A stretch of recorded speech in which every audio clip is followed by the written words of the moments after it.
Comme énoncé, un mobile M est animé d'un mouvement curviligne dans un repère OIJK, tel que V de T égale à moins TI moins J.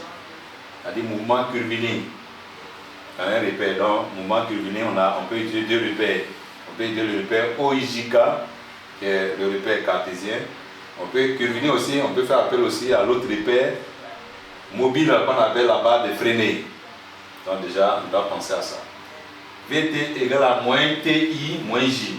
Et en 1, on demande de déterminer les coordonnées de la vitesse dans le repère OIJK. Vous voyez, chaque fois on précise le repère dans lequel on doit. Il y a deux repères qu'on a utilisés ici.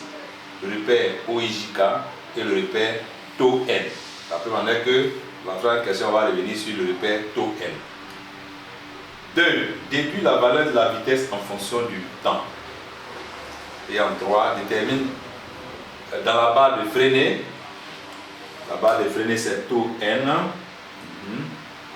détermine l'expression de l'accélération normale AN en fonction du temps et du rayon de courbure R. Au 1, détermine les coordonnées de la vitesse dans le repère OIJK.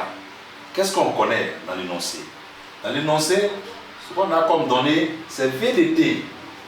V de T égale moins TI moins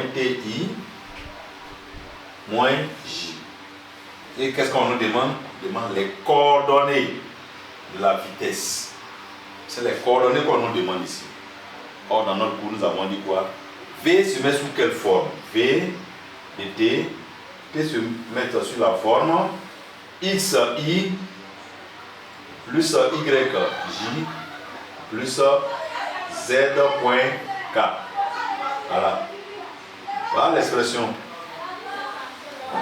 de V de T dans la base, dans le repère OIJK. Mais je vais regarder le V de T qu'ils m'ont donné dans l'exercice. On a V de T égale à moins TI moins J. Donc par identification. Si je veux identifier, par identification,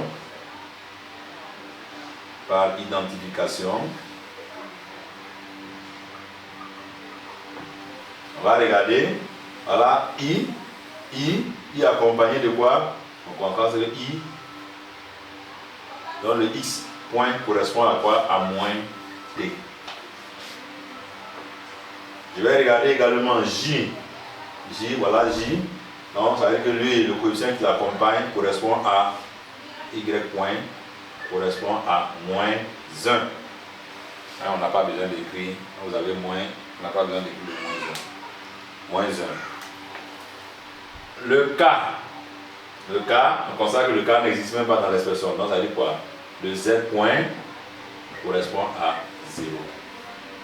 Donc ça veut dire quoi? Les coordonnées du vecteur vitesse, ça fait X point égale à moins T, Y point égale à moins 1 et Z point égale à 0.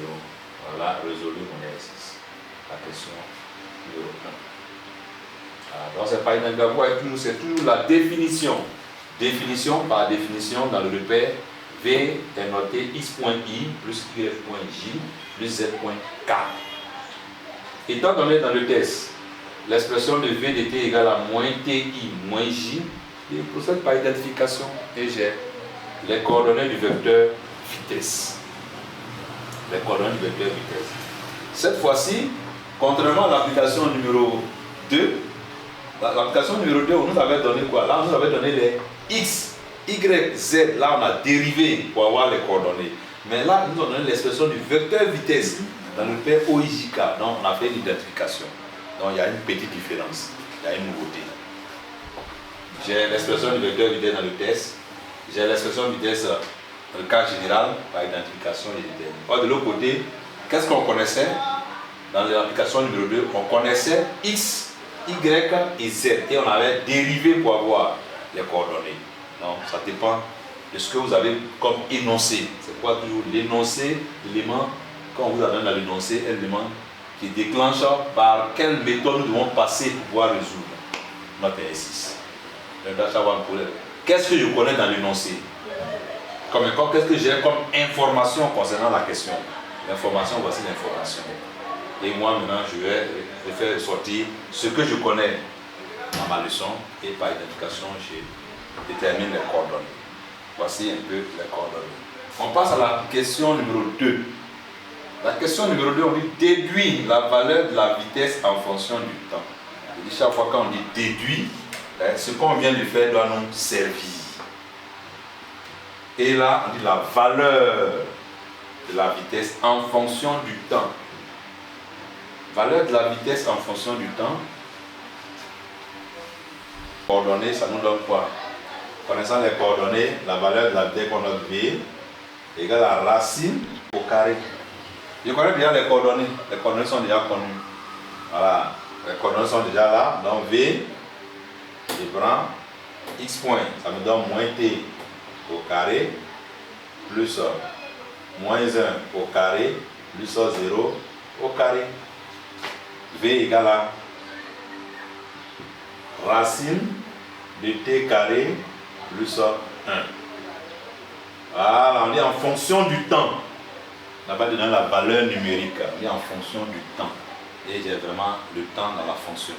Et c'est bien sûr, chaque fois je vais connaître le temps. Si on dit T égale à 0, je peux calculer la vitesse. T égale à 1 seconde, je peux calculer la place. Et ça va s'exprimer en mètres seconde moins 1. 10 mètres par seconde, la vitesse. Bon, voici.